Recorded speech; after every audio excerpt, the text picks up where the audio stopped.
ঢাকা বিশ্ববিদ্যালয়ের ছাত্রলীগের ধর্ষণ বিরোধী সমাবেশ, জড়িতদের বিচার দাবি। বাংলাদেশের প্রত্যেকটি মানুষের কাছে আমরা আইন শৃঙ্খলা রক্ষাকারী বাহিনীর কাছে আমরা আবেদন করেছি যে আপনারা দ্রুততম সময়ের মধ্যে অপরাধী যেই হোক না কেন তাদেরকে গ্রেপ্তার করুন। ধর্ষণ মামলার পরও নূর সহ অভিযুক্তরা গ্রেফতার না হওয়ায় ভুক্তভোগী শিক্ষার্থী রাজু ভাস্কর্যে টানা দ্বিতীয় দিনের অবস্থান।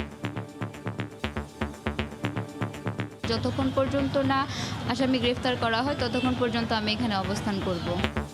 হাইকোর্ট 6 মাসের মধ্যে নারী নির্যাতন মামলা নিষ্পত্তির নির্দেশনা দিলেও মানা হচ্ছে না। যদি কেউ না মেনে থাকেন তাহলে এগুলো কন্টেম আকারেই এখানে বিচার হওয়া উচিত তাদের বিরুদ্ধে। দেখছিলেন প্রধান শিরোনাম। সন্ধ্যার সময়ের সঙ্গে আছি আমি গোলাম রাব্বি। এবার অন্যান্য শীর্ষ সংবাদ। কিশোর কিশোরীদের কাছে প্রলোভনের ফাঁদ টিকটক লাইকির মতো অ্যাপ। তারকা হবার রঙিন নেশায় কিছু বোঝার আগেই ঢুকে পড়ছে অন্ধকার জগতে। এইচএসসি পরীক্ষা না হওয়ায় বুয়েট ও মেডিকেল ভর্তি পরীক্ষা নিয়ে ধোঁয়াশা। মূল্যায়নে সতর্ক হওয়ার পাশাপাশি উচ্চশিক্ষায় সমন্বিত পরীক্ষার তাগিদ। এবং 7 মাস পর ভারতে পর্যটন ছাড়াও সব ক্যাটাগরিতে বাংলাদেশিদের জন্য ভিসা চালু। চড়া সুদে ঋণ নিয়ে আকামার মেয়াদ বাড়ালেও সৌদি ফেরা নিয়ে শঙ্কায় বহু প্রবাসী।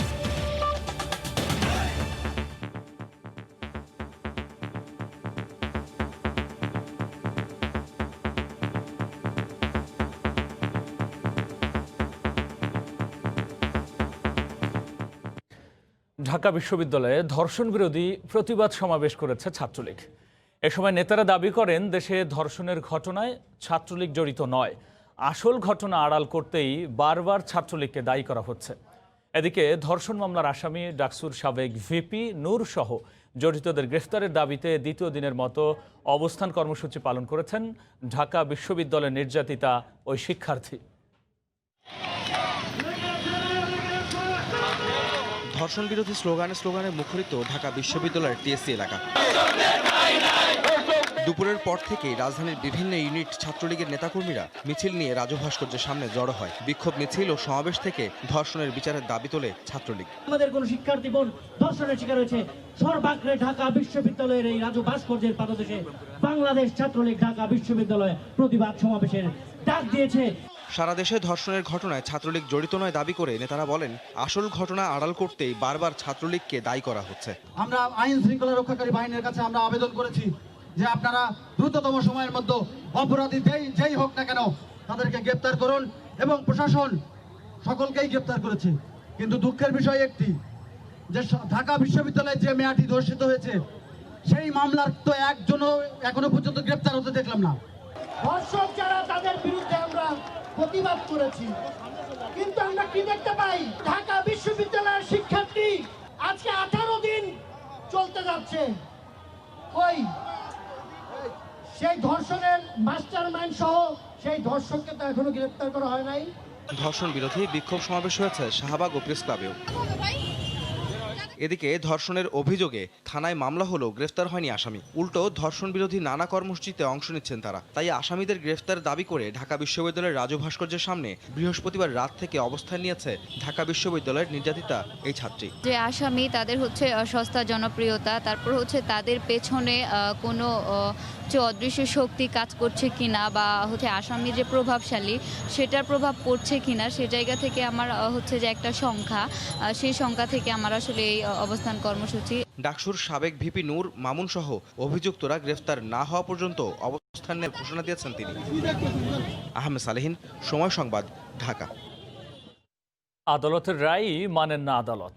ধর্ষণ ও নারী নির্যাতনের মামলা 6 মাসের মধ্যে নিষ্পত্তি করতে 1.5 বছর আগে উচ্চ আদালত নির্দেশ দিলেও মানা হচ্ছে না বিচারিক আদালতে। এমনকি উচ্চ আদালতও ঝুলছে বছরের পর বছর। আর আইনের এই ফাঁক ফোকরে জামিনে বের হয়ে যায় বহু আসামি। আফজাল হোসেনের রিপোর্ট। কোর্টে আসা কোনো উকিল ধরি নেয়, কেস মামলা খাড়া না করতে ছেলেরা আবার কিভাবে জামিনে নেয়, কিভাবে বাড়ি করিয়ে নেয়। পয়সা চাই না, কিচ্ছু চাই না, খালি বিচার চাই। প্রতিবন্ধী মেয়েকে যৌন নিপীড়নের অভিযোগে মামলা দায়েরের 3 দিনের মধ্যে জামিনে বের হয়ে গেছে আসামি। বের হয়ে দিচ্ছেন হুমকি ধামকি। প্রতিকারের আশায় 8 মাস ধরে মা ঘুরছেন আদালতের দ্বারে দ্বারে। বিচারে গতি আনতে এবং ঝুলে থাকা মামলার বোঝা কমাতে 1.5 বছর আগে 7 দফা নির্দেশনা দিয়েছিলেন উচ্চ আদালত। 6 মাসের মধ্যে মামলা নিষ্পত্তির সময় বেঁধে দিলেও এর কোনো প্রভাব পড়েনি বিচারে। আদালত ঘুরে যার সত্যতা মিলে এমন পরিস্থিতি দেখে হতাশ উচ্চ আদালত। যদি এটুকু আমরা মেনে চলতে পারি তাহলেও কিন্তু এই ধরনের মামলাগুলো দ্রুত নিষ্পত্তি করা সম্ভব, কিন্তু দুর্ভাগ্যজনক হলেও সত্যি যে ট্রাইব্যুনালগুলোই এই নির্দেশনাগুলো কিন্তু মানছেন না। যদি কেউ না মেনে থাকেন তাহলে এগুলো কন্টেম আকারেই এখানে বিচার হওয়া উচিত তাদের বিরুদ্ধে। রাষ্ট্রপক্ষের আইনজীবীরা দিলেন নানা অজুহাত। বিচার যে দীর্ঘতার সূত্রিত সৃষ্টি হয় এর একমাত্র কারণ হচ্ছে তদন্ত ব্যাপার তো আছেই, অনেক সময় তদন্ত দেরি হয়ে যায়, তারপরে সাক্ষী না আসে। দেখা গেছে যে সাক্ষীর সমান পাঠানোর পরেও সাক্ষীরা আদালতে আসে না। 5 বছরের বিলম্ব বা 5 বছরের অধিক মামলা বিচারাধীন আছে, এরকম মামলা আপনি 9টা কোর্টে পাবেন না। বিচারের দীর্ঘসূত্রিতার সুযোগে অনেক আসামি বের হয়ে যাচ্ছেন জামিনে। অ্যাটর্নি জেনারেল কার্যালয় বলছে এখন আর সে সুযোগ দেয়া হবে না। কেউ যেন আইনের ফোড়ফাকর তৈরি করে বেরোয় না যেতে পারে সেদিকে আমরা সুদৃষ্টি 90 দিনে যাতে শেষ হয় সেই ব্যবস্থা আমরা করতেছি। ঢাকার 9টি সহ দেশের 101টি নারী ও শিশু নির্যাতন দমন ট্রাইব্যুনালে বিচারাধীন মামলার সংখ্যা 2 লক্ষাধিক। আফজাল হোসেন, সময় সংবাদ, ঢাকা। সন্ধ্যার সময় আরও থাকছে নিষেধাজ্ঞার আগ মুহূর্তে ইলিশে সয়লাভ ভোলার মাছঘাট। নাওয়া খাওয়া ভুলে মোকামে চালানে ব্যস্ত জেলে ও ব্যবসায়ীরা। কিশোর কিশোরীরা যেন মেতেছে তারকা হবার নেশায়। মূলধারার গণমাধ্যম ছাড়াও সামাজিক যোগাযোগ মাধ্যমে তারকা হবার হাতছানি। সেখানে বুঝে না বুঝে ঝাঁপ দিতে গিয়ে অপরাধে অন্ধকারে ডুবে যাচ্ছে কিশোর কিশোরীরা। বিস্তারিত আজহার লিমনের রিপোর্টে। 15 থেকে 20 সেকেন্ডের ভিডিও, ভিউ লাখ লাখ। মান কিংবা বক্তব্য নয়, এখানে মুখ্য প্রচার। হিসেবটা এখানে লাইক, কমেন্ট আর ফলোয়ারের।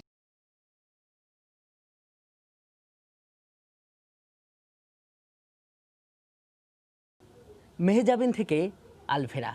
টিকটক লাইকের প্রতিযোগিতায় আছেন চিত্রনায়িকা থেকে সাধারণ শিক্ষার্থী, সব বয়সের নারী পুরুষ। সব মিলিয়ে এক অন্য জগৎ।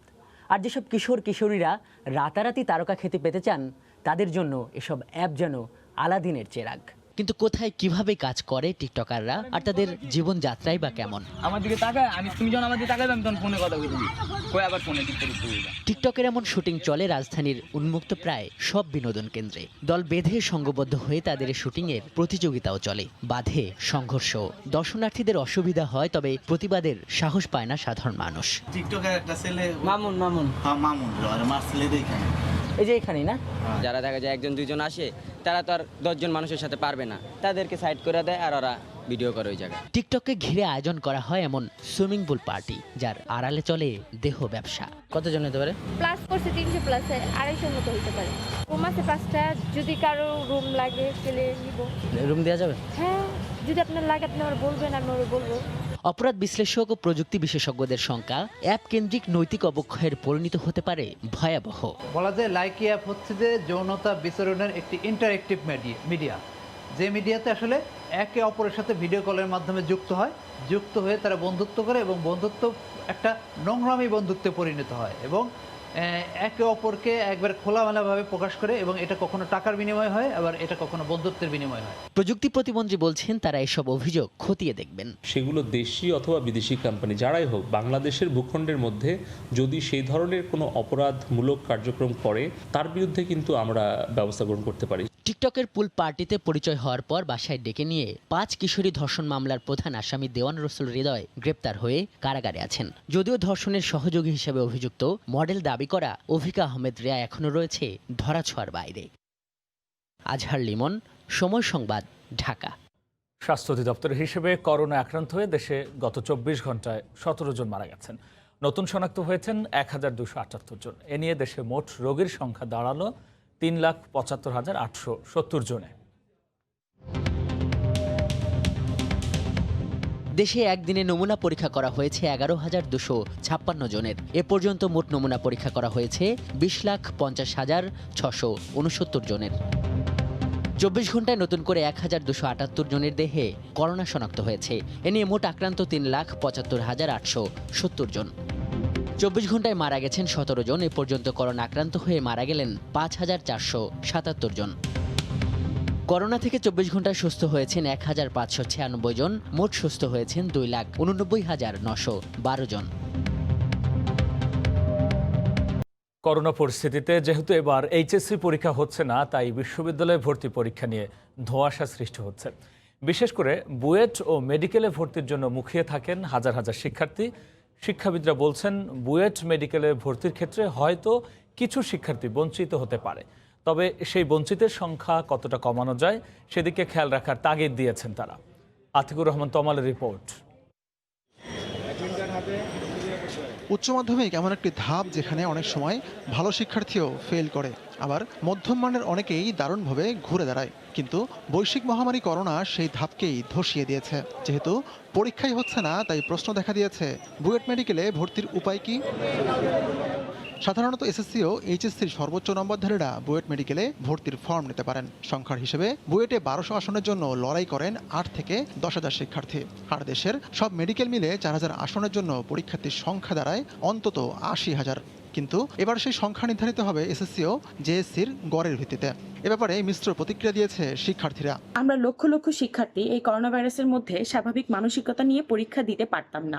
অনেকের ভালো প্রিপারেশন থাকা সত্ত্বেও তারা এবার পাবলিক ইউনিভার্সিটিতে পরীক্ষা দিতে পারবে না। বুয়েট কর্তৃপক্ষ বলছে, তারা এ ব্যাপারে এখনো সিদ্ধান্ত নেয়নি।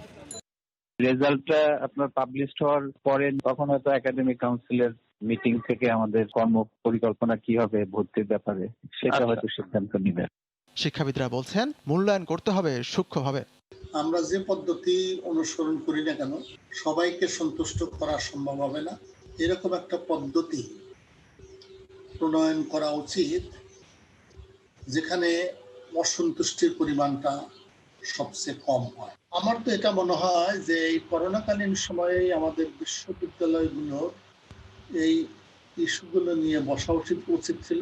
শিক্ষাবিদরা আরও বলছেন, যেহেতু করোনার কারণে পরীক্ষাই হলো না, তাই করোনা ঠেকাতে মেডিকেল ও কৃষি বিশ্ববিদ্যালয়ের মতো এবার সব প্রকৌশল সরকারি বিশ্ববিদ্যালয়গুলোতেও সমন্বিত পরীক্ষা নেওয়া উচিত। আতিকুর রহমান তমাল, সময় সংবাদ, ঢাকা। এনজিও থেকে চড়া সুদে নেয়া ঋণের টাকায় বাড়িয়েছেন আকামার মেয়াদ। কিস্তির চাপ, একই সঙ্গে দ্রুত সৌদি ফিরতে না পারলে রয়েছে চাকরি হারানোর শঙ্কা। আর এতে মরিয়া হয়ে টোকেন ও টিকিট সংগ্রহে আগের দিন রাত থেকেই বিমান ও সৌদি এয়ারলাইন্সের কার্যালয়ে ভিড় জমান সৌদি প্রবাসীরা। চাকরি বাঁচানোর তাগিদ থাকলেও 3-4 দিন অপেক্ষা করেও সৌদি এয়ারলাইন্সের টিকিট না পাওয়ায় অভিযোগ করেছেন অনেকেই।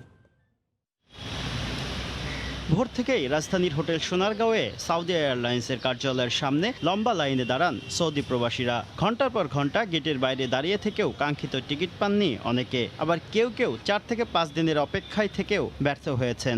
আমি 20 তারিখে নিয়ে এই যে ঘুরতেছি, আজ পর্যন্ত আমি আর টোকেন পাইতেছি না। গত 2 দিন যাবত সারাদিন বসায় রাখছি টিকিট দেওয়ার কথা বলে, টিকিট দেয় নাই। টিকিট নামের সোনার হরিণ ধরতে বৃহস্পতিবার সন্ধ্যা থেকেই মতিঝিলে বিমান কার্যালয়ে সৌদি প্রবাসীরা। তারা জানালেন, প্রতিটি মুহূর্ত কাটছে আকামা বাড়াতে নেওয়া ঋণ পরিশোধের চাপ আর চাকরি হারানোর শঙ্কা নিয়ে। যদি ইনকাম করতে পারি তাহলে আকামা বানাতে পারবো, আর যদি ইনকাম না করতে পারি অনিশ্চয়তার ভিতরে ভুগবো। জানি না কি হবে, কি আছে নসিবে। 3.5 লাখ টাকা এনজিও থেকে ঋণ করে আমি আমার কপিলের মাধ্যমে আমি দিয়ে পাঠাইছি। এখন জানি না যে এই টাকা কিভাবে আমি শোধ দেবো। আগেকার কাজের সিস্টেম আমার পাবো কিনা এখন আমি নিশ্চয়তা নাই। শুক্রবার সকাল 10টার পর থেকে বিমানের টোকেন ও টিকিট বিতরণ শুরু হয়। টিকিট দিয়েছি আমরা 25 তারিখে, করোনার জন্য 22 তারিখ সকাল 10টা পৌঁছবার লাগবে। কোম্পানিতে যে কাজে যোগ দিতে পারবো। ভোগান্তি কমাতে 2 ঘন্টা আগে অর্থাৎ প্রতিদিন সকাল 8টা থেকে টিকিট ও টোকেন দেওয়ার দাবি জানান সৌদি প্রবাসীরা। শুভ খান, সময় সংবাদ, ঢাকা। 7 মাস পর বিভিন্ন ক্যাটাগরিতে বাংলাদেশি নাগরিকদের জন্য অনলাইন ভিসা চালু করেছে ভারত। তবে পর্যটন ভিসায় আবেদন করা যাবে না। চিকিৎসা, ব্যবসা, চাকরি সহ 9টি ক্যাটাগরিতে অনলাইন ভিসা পুনরায় চালু করল দেশটি। অন্য ক্যাটাগরির বিষয়ে খুব শীঘ্রই সিদ্ধান্ত নেওয়ার কথাও জানিয়েছে দেশটি। শুক্রবার ঢাকার ইন্ডিয়ান হাই কমিশন বাংলাদেশিদের জন্য এ ঘোষণা দেন। করোনা মহামারী শুরু হবার পর গত 12ই মার্চ থেকে ভারতে ভিসা কার্যক্রম স্থগিত ছিল। ইলিশের সয়লাভ, ভোলার মাছঘাটগুলো আগামী 14 অক্টোবর থেকে শুরু হওয়া মা ইলিশ রক্ষা অভিযানের আগ মুহূর্তে নাওয়া খাওয়া ভুলে ধরা আর মোকামে চালান করা নিয়ে ব্যস্ত জেলে ও মাছ ব্যবসায়ীরা। আর নিষেধাজ্ঞা কার্যকরের মাধ্যমে উৎপাদন বাড়ানোর বিষয়ে আশাবাদী মৎস্য বিভাগ। নাসিরউদ্দিন লিটনের তথ্য, উৎপল দেবনাথের ছবি নিয়ে রিপোর্ট। কদিন বাদেই মেঘনা তেঁতুলিয়া নদীতে ইলিশ ধরা বন্ধে অবরোধ শুরু হবে। জেলেরা জাল টেনে যা পাচ্ছেন তাই আড়তে রেখে আবার ছুটছেন নদীতে। বড় ফিশিং ট্রলারগুলো সাগর থেকে ঘাটে ফিরেছেন ইলিশ বোঝাই করে, আর ছোট নৌকা ট্রলারেও ধরা পড়ছে 5 থেকে 10,000 টাকার ইলিশ। দাম কিছুটা কম হলেও সংখ্যায় বেশি হওয়ায় লাভের পরিমাণ ভালো বলে জানান জেলে ও ব্যবসায়ীরা। জাল বাইস বন্ধ, আমরা জাল বাইমু না, ঠিক আছে। সরকার আমাদের জন্য যে চাউল বরাদ্দ করছে এই চাউলটার জন্য আমরা অভিযানের আগ দিয়ে পাই। রাত্রে 12টার অভিযান আরম্ভ হইব, তো আমরা এই মধ্যে রেডি করতেছি জালটাল। 4 দিন বাইতে পারলে তো মোটামুটি আমার সংসারটা চলবো। নদীতে থাকি সবসময়, মাছ ধরনে ব্যস্ত, যাতে অবরোধের ভিতরে আমরা নদীতে যাওয়া না লাগে। শুরুতে মাছ ভালোই হয়েছে, খুব ভালো হয়েছে, আর অবরোধ দেওয়া তো ভালো হয়েছে। এদিকে মা ইলিশ রক্ষা কর্মসূচি সফল করতে অভিযানের আগেই শতভাগ জেলেকে সরকারি সহায়তার আওতায় আনার দাবি মৎস্যজীবী সমিতির। জেলেদের যে চাউলটা বরাদ্দ হয়েছে, জেলেদের অবরোধ শুরু হওয়ার সাথে সাথে যাতে জেলেদের চাউলটা দেওয়া হয়। সাগরের তুলনায় নদীতে ইলিশ কিছুটা দেরিতে আসলেও লক্ষ্যমাত্রা অর্জনের বিষয়ে আশাবাদী মৎস্য বিভাগ। সমুদ্রে অগভীর এবং গভীর সমুদ্র এবং উপকূল এলাকাগুলোতে ব্যাপকভাবে জেলেদের জালে ইলিশ মাছ ধরা পড়তেছে। এই যে আমাদের ইলিশের উৎপাদনের যে লক্ষ্যমাত্রা, আমরা এভাবে চলতে থাকলে এটা আমরা অর্জন করতে পারবো। চলতি মৌসুমের প্রথম 3 মাসেই জেলায় ধরা পড়েছে প্রায় 55,000 মেট্রিক টন ইলিশ। সময় সংবাদ, ভোলা। 200 টাকা ঠেকেছে কাঁচা মরিচের কেজি, 50 টাকার নিচে মিলছে না শাকের আটে। প্রতি পিস পেঁপে ও চাল কুমড়া 40 টাকা মিললেও গাইবান্ধার পুরাতন বাজারে প্রকারভেদে 60 থেকে 140 টাকা বিক্রি হচ্ছে সবজি। এজন্য ব্যবসায়ীরা বন্যার দোহাই দিলেও সিন্ডিকেটকে দায়ী করছেন ভোক্তারা। আতাউল হক সাগরের ক্যামেরায় হেদায়েতুল ইসলাম বাবুর রিপোর্ট। শহরের বাসিন্দা মামুনুর রশিদ মাছ মাংস বাদে সবজির জন্য তার শুক্রবারের বরাদ্দ ছিল 300 টাকা। 800 টাকাতেও ব্যাগের তলানিতে শাকসবজি। বাজারে মধ্যবিত্তদের যখন ঘাম ছুটছে, তখন নিম্নবিত্তদের অবস্থা আরো কাহিল। আগে আমরা 1 কেজি করে 1 কেজি নিচে কিনতাম নাকি কাঁচা বাজার, পটল বেগুন এগুলি। এখন যে দাম বাড়ছে আর কি, মনে করেন যে ডাবলের ডাবল, 3 ডাবল হয়ে গেছে। সব দিক দিয়ে নিম্ন আয়ের মানুষ অনেক কষ্টে আছে এবং অনেক ভোগান্তিতে। দাম বাড়ার কারণ হিসেবে বিক্রেতারা বলছেন, পরপর 4 দফা বন্যায় শাকসবজির ক্ষেত নষ্ট হয়েছে, ফলে স্থানীয়ভাবে উৎপাদন কমে যাওয়ায় বাজারে সরবরাহ কম। আমদানি না হলে তো আর হচ্ছে না, সবজির দাম কম দিয়েছে না, প্রতিদিন দিন গেলেই বাড়তেছে।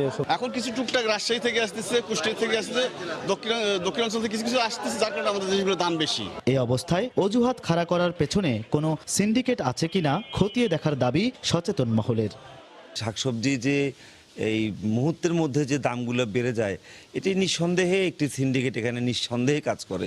কৃষি বিভাগের তথ্য মতে জেলায় এবার 5000 হেক্টর জমিতে শাকসবজির আবাদ হয়েছে। তার মধ্যে বন্যায় নষ্ট হয়েছে 462 হেক্টর সবজি ক্ষেত। হেদায়েতুল ইসলাম বাবু, সময় সংবাদ, গাইবান্ধা। এ পর্যায়ে শীর্ষ সংবাদ জানিয়ে দিচ্ছে আরও একবার। ঢাকা বিশ্ববিদ্যালয়ে ছাত্রলীগের ধর্ষণ বিরোধী সমাবেশ, জড়িতদের বিচার দাবি। প্রেস ক্লাবে নিপীড়ন বিরোধী ছাত্র জনতার আলোর মিছিল। এ ছিল সন্ধ্যার সময়, সঙ্গে থাকুন সময়।